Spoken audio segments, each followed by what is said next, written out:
Those individuals allegedly included high-ranking supervisors in the business, personal assistants, security staff, and household staff. Today, just to tell the truth, so hopefully we can get down to the bottom of this.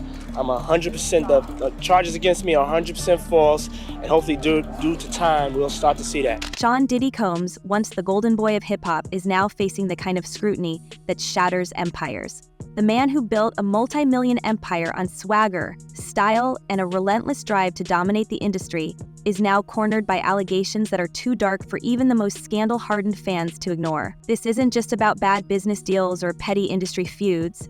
This is about the skeletons that have been rattling in his closet for decades finally breaking free. Now, to the latest on the arrest of Sean Diddy Combs. This one has so many people talking. The disgraced music mogul facing federal racketeering, conspiracy, and trafficking charges. Both the prosecution and defense teams are set to discuss the next phase of action following the indictment as investigators work to determine potential co-conspirators. But how exactly did we get here? At the heart of this unfolding drama is Kim Porter, the woman who was more than just a chapter in Diddy's life story. She was his confidant, his muse, the mother of 3 of his children, and, as some now allege, one of the most tragic figures in his orbit. Her sudden passing in 2018 was officially attributed to pneumonia, but whispers of foul play began almost immediately. Now, with new accusations coming to light, the spotlight is shifting back to what really happened behind the gates of Diddy's sprawling estates, where glitz and glamour masked something far more sinister. Do I think, yeah? Every man possibly is capable. I think he's very capable of doing it. It's in his character. That's who he is. That's what comes with power. That's what comes with arrogance. That's what comes with, what makes him, power. That's just the selfishness to make you be like that. I'll be sure, a former New Jack Swing icon and Kim's ex-partner has been one of the loudest voices calling for answers. His claims are chilling. That Kim had confided in him about fears for her safety, that she believed she was being watched, and that she was working on a memoir that could have blown the lid off the music industry's dirtiest. According to Al, this was no ordinary diary of a celebrity's life. It was a bombshell waiting to detonate, filled with truths that certain people, Diddy among them, couldn't afford to let see the light of day. Person that really put their hands on women really is men who have feminine traits. So, it really takes a coward to put his hands on a woman. So, a man is so strong enough, we can just walk away. You can do, there's so many different things that you can do other than get upset, put your hands on a woman. But that comes from a man who's not quite a grown man. But it's not just Al B. Sure raising alarms. Former associates, bodyguards, and even distant insiders have come forward painting a picture of a man who allegedly wielded power like a weapon. One of the most damning accounts comes from Courtney Burgess, a former friend of Diddy, who claims to be in possession of flash drives containing incriminating footage from the infamous parties that Diddy hosted at his homes. These weren't your average industry soirees. Burgess describes them as chaotic and deeply troubling, filled with moments that, if true, would make even Diddy's most loyal defenders recoil. The tapes allegedly show a pattern of manipulation, control, and exploitation that spans years. Burgess says the footage includes high-profile celebrities, some of whom appear to be in a vulnerable state, unaware that they were being recorded. He claims that Kim Porter herself handed over these drives before her passing, as if she knew the storm that was coming and wanted some form of insurance. Whether these tapes will ever see the light of day is another story, but their mere existence has sent shockwaves through Hollywood. In her civil lawsuit, Cassie said that she was the victim of abuse, assault, and at the hands of Diddy. Adding another layer of intrigue is the supposed manuscript of Kim Porter's memoir, which some claim was edited and sabotaged to protect powerful names. A Los Angeles producer, Chris Todd, has claimed to have a version of this manuscript, and even published it briefly before it was pulled from shelves. In it, Porter allegedly details a life filled with love, betrayal, and fear, a narrative that spirals into a crescendo of paranoia as she begins to suspect that her every move is being monitored. Todd insists the words are hers, but Diddy's legal team has dismissed the book as a fabrication. Still, the questions linger. If the manuscript is fake, why was it so quickly buried? And if it's real, what truths could it possibly contain that are worth silencing? Diddy's camp, of course, denies everything. His lawyers have called the allegations baseless, a smear campaign against a man who has done more for hip-hop than almost anyone else. But for a man who cultivated an image of untouchable cool, the cracks are starting to show. His legal troubles have multiplied, with accusations ranging from financial coercion to physical intimidation. Even his own children are feeling the ripple effects, with reports that his twin daughters, Jessie and Delilah, are seeking stability far from their father's shadow. This investigation is ongoing, and I encourage anyone with information about this case to come forward and to do it quickly. What's particularly haunting is how many of these allegations seem to echo one another, creating a pattern that's hard to ignore. Former bodyguard Gene Deal has claimed that Diddy's relationships were often marred by jealousy and control. He recounts an incident where Kim allegedly fought back against Diddy's aggression, leaving him with a scar that he would carry as a permanent reminder. Then there's Mark Curry, a former bad boy artist who has spoken out about Diddy's alleged habit of surveilling those closest to him, going so far as to wiretap phones and monitor conversations. These aren't just accusations. They're pieces of a puzzle that, when put together, paint a deeply unsettling picture. It was all, insecurities. Anytime a man would go out his way to wiretap someone's phone or put taps in their homes just to monitor their conversation, that's a sign of insanity.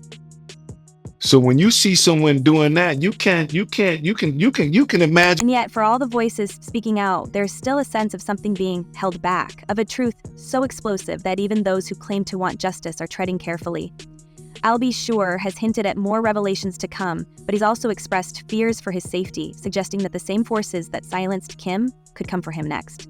It's a chilling thought, but one that seems all too plausible in a world where power and influence often shield the guilty. Not do this alone.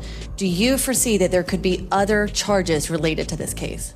I'm not taking anything off the table. No one wants him mentioned. The industry is watching closely, and not just because of the legal implications. If the allegations against Diddy are proven true, it could trigger a reckoning far beyond one man's downfall. It would force a spotlight onto an entire culture of excess, an exploitation that has long been whispered about, but rarely confronted. Artists, executives, and even fans would have to grapple with the question: how much of the music we love was built on a foundation of harm? For now, the story remains a tangled web of claims and counterclaims, each more shocking than the last. But one thing is clear: the man once known as Puff Daddy is no longer untouchable. The walls are closing in, and the world is finally asking the questions that should have been asked years ago. What really happened to Kim Porter? What secrets are hidden on those flash drives? And how far did Diddy go to protect his empire? The answers may be closer than we think, or more elusive than we can imagine. A U.S. judge has ruled that the rapper and producer Sean Diddy Combs will stand trial on federal trafficking and racketeering charges in May. He'll be held in prison until then. Sean Combs has pleaded not guilty to charges that he used his business empire to transport women and male workers across state lines to take part in recorded performances. If convicted, he could face a life sentence. And if you think the story couldn't possibly get darker, think again, because while the walls are closing in around Diddy, the cracks are also exposing those who enabled him. This isn't just a one-man operation. It's an entire network of silence, compliance, and complicity. From the industry insiders who allegedly turned a blind eye to the whispers, to the lawyers and publicists working overtime to bury the truth, the bigger picture starts to look less like a scandal and more like a carefully orchestrated machine. And the more you dig, the more you realize just how many people had to keep their mouths shut for this empire to stay intact. So he put his hands on females, put his hands on producers, executives. That's just his. I guess that's what the whole name Bad Boy comes from. That people don't really understand. What is it? What is a bad boy? Why did he choose that name? He never really gave a clear definition of how he feels about that name. And let's talk about the parties. Those infamous gatherings at Diddy's homes that have recently been described by witnesses as anything but glamorous. These weren't just celebrity-filled soirees. No, these were something else entirely. Multiple accounts describe a meticulously controlled environment where everyone who entered the property was vetted, monitored, and in some cases allegedly manipulated. Sources close to these events have claimed that certain guests were invited not out of friendship but convenience, chosen for their vulnerability or potential to be used as leverage. And then there were the cameras, hidden, discreet, and always rolling. It's been said that these recordings weren't just for posterity, but for insurance, a way to keep people in line. Imagine being invited to a luxurious party, only to find out later that every move you made, every word you said, was captured and stored for reasons you might never fully understand. Hey, real quickly, all that commissary stuff, he's not getting any of that because people in the SHU have an abbreviated list. So he's out of luck. No stake for him. Yeah, he is on watch. This guy thought he would have went home. All of a sudden, he didn't get bond. Remember, the first night that he was there. But the real question is, who else knew? Because a setup like this doesn't operate in isolation. Diddy's inner circle wasn't just a group of yes men, it was allegedly a fortress of enablers, each playing their part to protect the man at the center. From longtime associates to high-profile collaborators, the list of people who might have seen too much and said too little is staggering. Take the lawyers who reportedly worked around the clock to settle disputes before they became public. These weren't just legal battles, they were alleged cover-ups, designed to erase the messy details before they could tarnish the brand. And then there's the security team, described by some as less about protection and more about containment. Their job wasn't just to keep outsiders away, but to make sure insiders didn't step out of line. And speaking of insiders, let's not forget the role of the music industry itself, an industry that thrives on power imbalances where a figure like Diddy could allegedly wield his influence not just over artists, but over entire labels, media outlets, and even law enforcement. Over the years, there have been murmurs of reporters being pressured to suppress stories, of executives being coerced into silence, and of victims being compensated to vanish. These aren't just allegations, they're patterns, and they paint a picture of an ecosystem that not only allowed Diddy's alleged behavior to flourish, but actively protected it. Understand that he has a shrink coming by his cell to see him several times a day. And now there's talk about putting him in, it's like a bubble. It's like a cell that has like a plexiglass wall in it where they have inmates watching you. That's actually their job, to keep an eye on the inmates that are on watch. And while the focus has largely been on Diddy, there's another layer to this story that's just as unsettling: the fate of those who dared to speak up. Al B. Sure claims he faced relentless scrutiny and even threats after he began raising questions about Kim Porter's passing. He's not alone. Others who have gone up against Diddy in the past, whether through lawsuits, interviews, or behind-the-scenes confrontations, have described a chilling pattern of intimidation. One former employee, who spoke on condition of anonymity, alleged that they were followed, their phone was tapped, and they received anonymous warnings to stay quiet. It's the kind of behavior that sends a clear message: if you cross this line, there will be consequences. But Al B. Sure is far from the only one with stories like this. Over the years, several former collaborators and employees have hinted at a darker side to Diddy's empire. Dawn Richard, a member of the girl group Danity Kane, has previously claimed that she witnessed disturbing moments while under Diddy's management. According to her, the environment was one of control and fear, where stepping out of line even slightly could lead to career sabotage. In one instance, Richard alleged that she tried to intervene in a heated argument between Diddy and a former partner, only to be met with threats herself. She claimed he warned her not to get involved, boasting about his ability to end people. Those words, chilling on their own, paint a picture of a man who allegedly saw himself as untouchable. Some people do think that Diddy can help him, but this guy's going to be locked up forever. His case will probably take at least 3 years to litigate. He'll stay at MDC.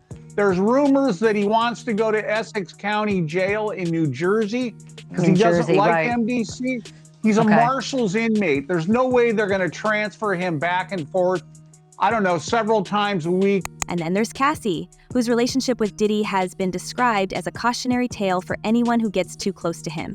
For years, she stayed silent, even as rumors swirled about the control he allegedly exercised over her life.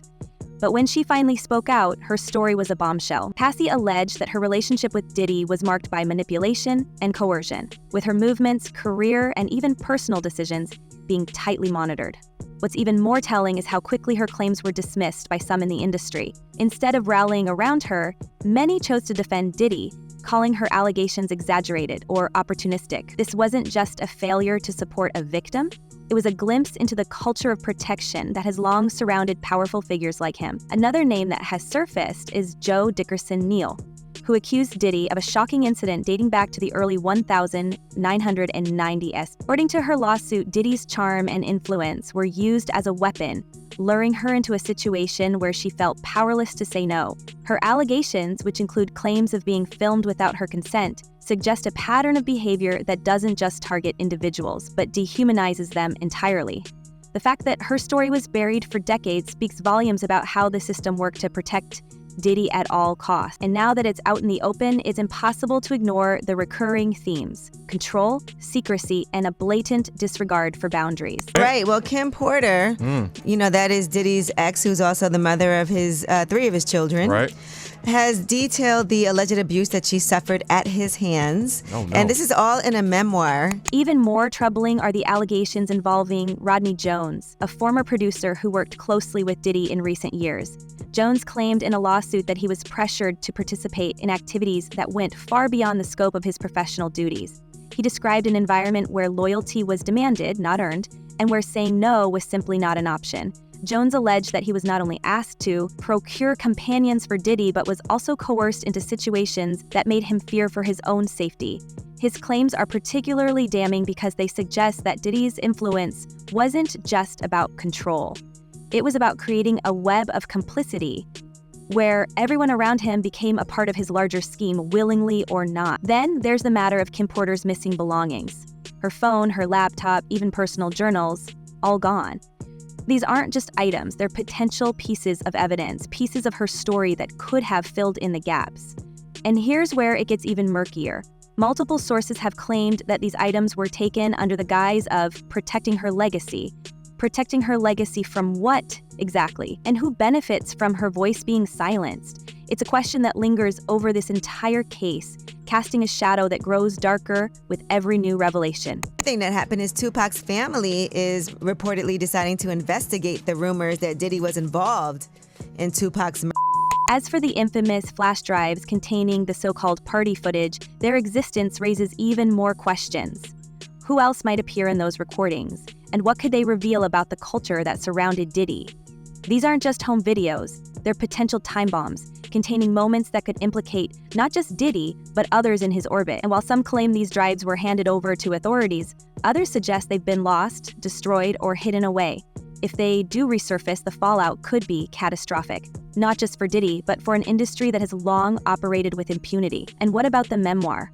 The book that Kim Porter was allegedly working on before her sudden passing. If even half of what's been hinted at is true, it's no wonder there was allegedly such a concerted effort to suppress it. Early drafts reportedly contained shocking accusations, not just about Diddy, but about others in the industry who allegedly participated in or enabled his behavior.